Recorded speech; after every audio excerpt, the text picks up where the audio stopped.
There isn't a doctor तो in आज की हमारी इस मूवी का नाम है प्राइमल।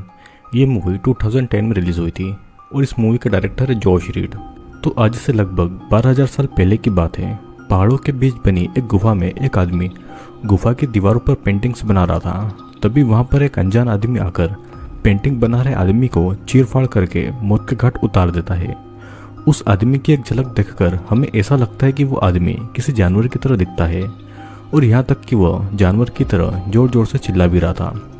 सीन यहीं पर कट होता है और स्टोरी फिर प्रेजेंट टाइम में आ जाती है, जहाँ पर मेल, क्रिस, वॉरेन, चैड, एंजा और डैश ये सभी दोस्त अपनी गुफा में रिसर्च के लिए जा रहे थे। ये सभी पुरानी जगहों और गुफाओं में बनी पेंटिंग्स की रिसर्च करते थे। एंजा के परदादा भी इन गुफाओं में पेंटिंग की रिसर्च करने आए थे और फ्लैशबैक में हमें दिखाया जाता है कि एंजा के परदादा ने किसी को कुल्हाड़ी से काट डाला था क्योंकि एक लड़की जानवर बन गई थी और वो किसी को खा रही थी। तो आखिर वो लड़की ऐसी क्यों बन गई थी, ये तो हमें आगे ही पता चलेगा। फिर इधर फाइनली सभी उस जगह तक आ जाते हैं और उस गुफा तक पहुंचने के लिए उनको एक पहाड़ के अंदर से गुजरना था। सभी गाना गाकर आगे बढ़ रहे थे और उस पहाड़ के अंदर एंजा को सफोकेशन हो रही थी, वो आगे नहीं बढ़ पा रही थी। फिर क्रिस उसके पास उसे आगे ले जाने के लिए आती है, पर एंजा सांस नहीं ले पाती है और चक्कर खाकर गिर जाती है। गिरते समय पत्थर उसके हाथ पर लग जाता है और उसका हाथ कट जाता है और खून जमीन पर गिर गया था। क्रिस बाकी सबको मदद के लिए बुलाती है और एंजा को वापस गुफा के बाहर लाया जाता है। कुछ समय में एंजा फिर होश में आती है। क्रिस एंजा के जख्मों पर पट्टियां कर रही थी और बाहर का रास्ता गुफा से 1 घंटे का था, इसीलिए वे लोग पत्थर के बीच से जा रहे थे। डैश ये डिसाइड करता है कि सभी पहाड़ के बीच से ही गुफा तक जाएंगे, लेकिन एंजा कार लेकर रास्ते से जाएगी। सभी इस बात पर राजी हो जाते हैं। पहाड़ के अंदर टनल में हम एक अजीब बात नोटिस करते हैं कि एंजा का खून जहाँ पर गिरा था वहाँ पर कुछ हलचल होने लगी थी और यहाँ तक कि वहाँ के पानी में भी हलचल हो रही थी। अब कुछ समय में वे लोग उस गुफा तक आ गए थे और वहाँ पेंटिंग बनी हुई थी। ये वही पेंटिंग्स थी जिसे 12,000 साल पहले मरने वाला आदमी बना रहा था। ये जगह काफी ज्यादा खूबसूरत थी। एंजा भी अब इस जगह कार लेकर आ जाती है और ये सभी वहाँ पर कैंप लगाते हैं क्योंकि इन पेंटिंग्स की रिसर्च के लिए वे लोग बहुत दिन वहाँ पर रहने वाले थे। कैंप में घुसकर मेल और चैड इंटीमेट होते हैं और उनको अकेला छोड़ने के लिए एंजा और वॉरेन पास के तालाब के पास जाते हैं। दोनों वहाँ पर स्विमिंग करने का सोच रहे थे, पर वॉरेन को वहाँ पर एक बोतल मिलती है जिससे कुछ कीड़े खा रहे थे और इसे देखकर दोनों गुफा की तरफ वापस आ जाते हैं। उसके बाद में क्रिस, एंजा, वॉरेन और डैश उन पेंटिंग्स को ध्यान से देखकर उनकी फोटोज खींचने लगते हैं। एंजा उन फोटोज को टच करने वाली थी, लेकिन उसे रोक देता है और अचानक कोई चीज आकर क्रिस के पैर पर काट लेती है। दोनों को समझ नहीं आता है कि वो चीज क्या है। फिर डैश को पेड़ के पास हलचल दिखाई देती है और वो एक पत्थर उठाकर मारता है, लेकिन वहां पर एक खरगोश था। वो फिर उस मरे हुए खरगोश को कैंप में लेकर आते हैं, लेकिन वो खरगोश कुछ अजीब दिखाई दे रहा था। उसकी आंखें पूरी लाल थी और उसके दांत भी बड़े बड़े थे। उसका मुंह पूरा खून से सना हुआ था, पर वे सभी उस बात पर ज्यादा ध्यान नहीं देते हैं और डैश उस खरगोश को एक पेड़ पर लटका देता है। रात को सभी बातें करके एंजॉय कर रहे थे और कुछ समय के बाद में क्रिस और डैश अकेले टाइम स्पेंड करने के लिए कुछ दूर चले जाते हैं। क्रिस और डैश की रोमांटिक हरकत देखकर मेल और चैड पास के तालाब में स्विमिंग करने जाते हैं, पर वहां पर दूर दूर तक कोई नहीं था और इसीलिए मेल अपने पूरे कपड़े उतार कर स्विमिंग करने जाती है। मेल फिर चैड को भी पानी के अंदर आने को कहती है, पर चैड पानी में नहीं जाता है क्योंकि वो मेल पर गुस्सा था कि वो बिना कपड़ों के ऐसे ही खुली जगह पर कैसे रह सकती है। चैड को मनाने के लिए मेल जब पानी से बाहर आती है तो चैड देखता है मेल की पूरी बॉडी पर खून पीने वाले लीच चिपके हुए हैं और वो उसका खून पी रहे थे। मेल डर के मारे जोर से चिल्लाती है तो डैश उसके पास आकर मेल की बॉडी पर नमक डालकर सारी लीचेस को हटा देता है।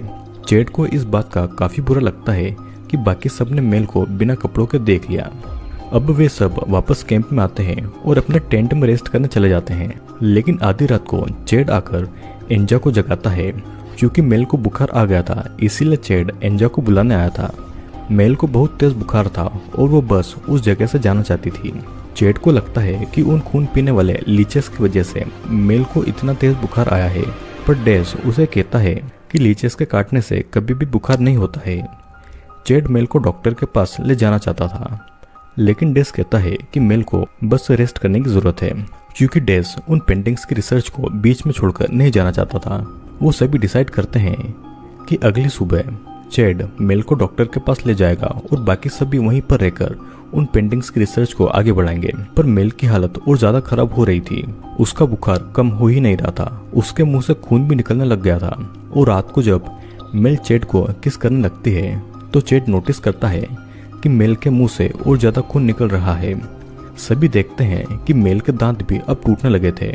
एंजा मेल की अजीब हरकतें भी नोटिस कर रही थी। मेल की हालत देखकर डेस भी मेल को हॉस्पिटल ले जाने के लिए रेडी हो जाता है। फिर एंजा जब अपना बैग लेने के लिए टेंट के अंदर जाती है तो देखती है कि कीड़े उनका टेंट भी धीरे धीरे खा रहे हैं। एंजा उन कीड़ों के बारे में डेस को बताती है, लेकिन डेस उसकी बातों पर ध्यान नहीं देता है। डेस मेल को गाड़ी के अंदर बिठाता है, पर तभी सभी लोग ये देखते हैं कि उन कीड़ों ने उनकी गाड़ी के टायर भी खा लिए हैं, तो अब उनकी गाड़ी आगे नहीं चल सकती है। वे सभी मेल को वापस कैंप में लाकर टेंट में सुला देते हैं और यहाँ पर हम नोटिस करते हैं कि टूटे हुए दांत की जगह मेल के बड़े बड़े दांत निकल रहे थे। अगली सुबह सभी पैकिंग कर रहे थे और वहां से निकलने के लिए डेस काफी गुस्सा था, क्योंकि मेल की वजह से उनका रिसर्च बंद हो गया था। और तभी क्रिस नोटिस करती है कि मेल कल के मरे हुए खरगोश को कच्चा ही खा रही थी। मेल के बड़े बड़े दांत निकल आए थे और मेल खुद होश में ही नहीं थी। मेल जानवर की तरह चिल्ला रही थी और क्रिस को दूर धकेल कर चैट पर अटैक करके उसे वो काट लेती है। डेस फिर एक लकड़ी पर आग लगाकर मेल को दूर भगा देता है। चैड के हाथ से बहुत ज्यादा खून निकल रहा था और वॉरेन कार में मेडिकल किट लेने के लिए जाता है, पर मेल उसे वहां पर पकड़ लेती है और सही समय पर डेस आकर वॉरेन को बचाता है। डेस कई बार मेल को लकड़ी से मारता है, लेकिन मेल पर इसका कोई भी असर नहीं हो रहा था। फिर एंजा वहां पर एक लकड़ी पर आग लगाकर मेल को डराने आती है और आग देखने के बाद में मेल वहां से डरकर दूर भाग जाती है। इधर चैड के हाथ का हाल बहुत ज्यादा बुरा था और मेल ने उसके हाथ को ऐसा काटा था कि हाथ के अंदर की हड्डियां तक दिखाई दे रही थी। क्रिस फिर उन गुफाओं की फोटोज देखकर ये कहती है कि ये आर्ट कोई कहानी नहीं बल्कि वार्निंग से, और एंजा चैड के हाथों पर पट्टियां करती है।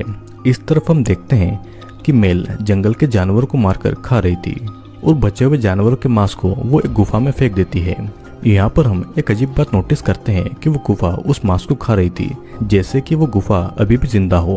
पर मेल उस गुफा के अंदर नहीं जाती है और वो उस गुफा से डर रही थी। दूसरी तरफ कैंप में सभी लोग डरे हुए थे और डेस कहता है कि उनको मेल को मारना होगा, नहीं तो वो यहाँ से निकल नहीं पाएंगे और मेल उनको ही मार डालेगी।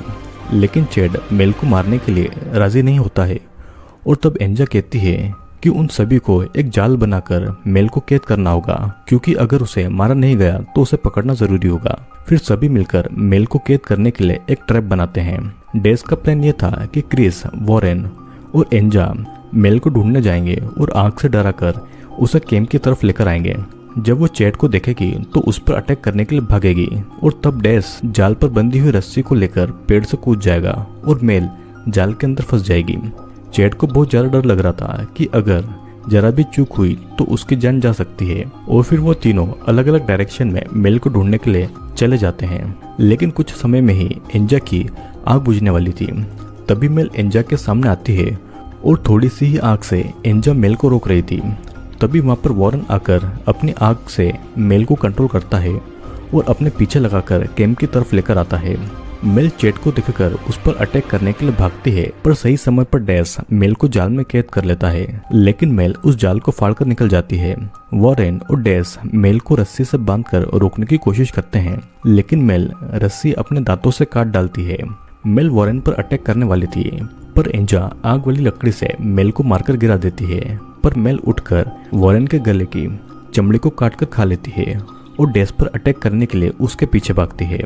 वॉरेन बहुत ज्यादा तड़प रहा था और एंजा उसके गले से खून को रोकने की कोशिश करती है। फिर डेस मेल को बचाने के लिए तालाब के पानी में कूद जाता है और मेल के जाने के बाद में वो पानी से निकलकर अपने सारे कपड़े उतारकर चेक करता है कि कहीं उस पर भी लीचेस तो नहीं लगी है। और इधर हम देखते हैं कि वॉरेन भी मर गया है।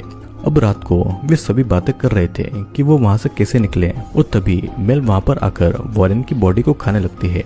डेस मेल को मारना चाहता था, पर चैड मेल से इतना ज्यादा प्यार करता था कि वो मेल को मारना नहीं चाहता था। फिर वो डेस के डराने पर मेल वॉरेन की डेड बॉडी को अपने साथ में लेकर चली जाती है। सभी इस बात पर राजी होते हैं कि मेल को मार डालना चाहिए, लेकिन चैड अब भी नहीं मान रहा था। इधर मेल ने वॉरेन की आधी बॉडी को खा लिया था और बाकी आधी बॉडी को वो गुफा के अंदर फेंक देती है, जिससे कुछ ही समय में वो गुफा खा जाती है। इधर दूसरी तरफ क्रिस, डेस और एंजा ये डिसाइड करते हैं कि मेल को किस तरह मारा जाए। उनके पास में एक कुल्हाड़ी थी जो कि कार में थी।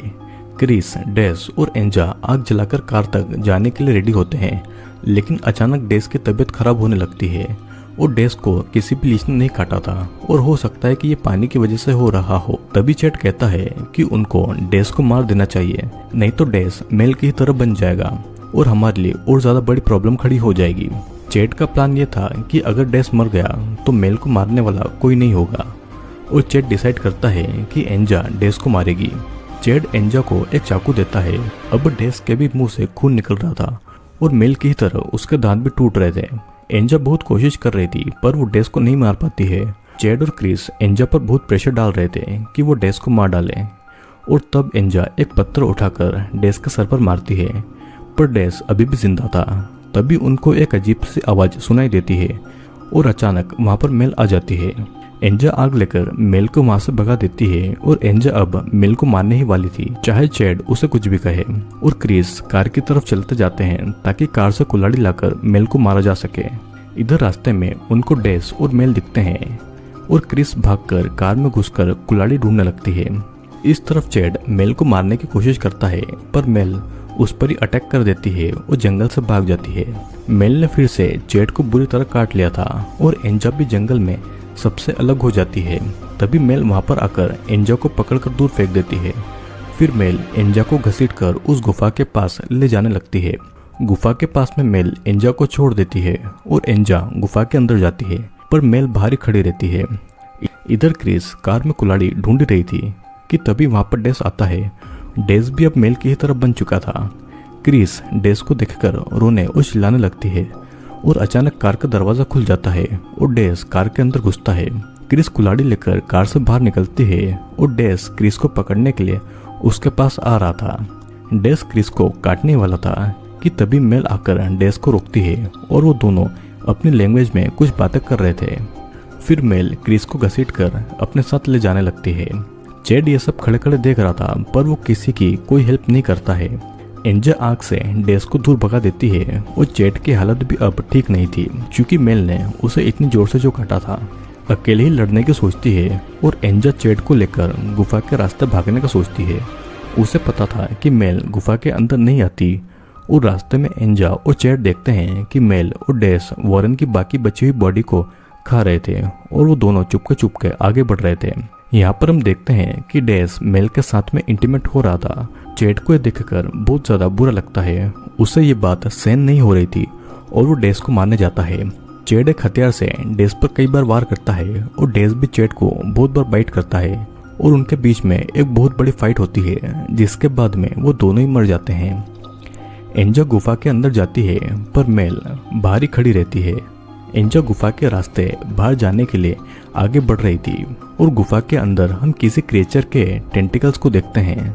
एंजा को वहां पर क्रिस मिलती है और क्रिस शॉक्ड में थी, जैसे कि उसने कुछ बहुत बुरा महसूस किया हो। क्रिस का पेट अचानक बहुत बड़ा हो जाता है और तभी वही क्रिएचर एंजा को पकड़ लेता है। एंजा क्रिस से हेल्प मांगती है और क्रिस के पेट के अंदर कोई चीज हिल रही थी। क्रिस अपना पेट काटकर उस चीज को बाहर निकालती है और वो चीज उस क्रिएचर का बच्चा था। फिर क्रिस उस क्रिएचर के बच्चे को ही मार डालती है। क्रिस एंजा की मदद करने वाली थी पर वो क्रिएचर क्रिस को दीवार पर फेंक कर मार डालता है। अब एंजा अकेली रह गई थी और वो क्रिएचर एंजा का रेप करता है जिससे कि एंजा वहीं पर बेहोश हो जाती है। वो क्रिएचर और कुछ कर पाता इससे पहले ही एंजा उस क्रिएचर को काटकर मार डालती है और बाहर निकलने के लिए भाग रही थी। फाइनली एंजा गुफा के बाहर आ गई थी पर मेल अभी भी उसका पीछा नहीं छोड़ती है। मेल एंजा पर हमला करती है पर एंजा मेल की कमर तोड़कर उसे गिरा देती है और वो एक पत्थर से मेल का सर पूरा फोड़ देती है और बस एंजा ही वहां से अकेली जिंदा बच निकलती है। दोस्तों, इस मूवी में जो इन्फेक्टेड लोग थे वो उस गुफा के क्रिएचर से डरते थे और ये क्रिएचर हजारों साल से जिंदा था। इसीलिए 12,000 साल पहले उस आदिवासी ने वो पेंटिंग बनाई थी ताकि आने वाली पीढ़ी को वो वार्निंग दे पाए। इन्फेक्टेड लोग लड़कियों को काटते नहीं थे, वो लड़कियों से क्रिएचर पैदा करवाते थे। एंजा भी अब क्रिस की तरह क्रिएचर के बच्चे से प्रेग्नेंट होगी। और इसी के साथ में ये मूवी यहीं पर एंड होती है। दोस्तों मैं आशा करता हूँ आपको मूवी पसंद आई होगी। वीडियो पसंद आए हो तो लाइक शेयर और अगर आप चैनल पर नए हैं तो चैनल को सब्सक्राइब जरूर कर लेना।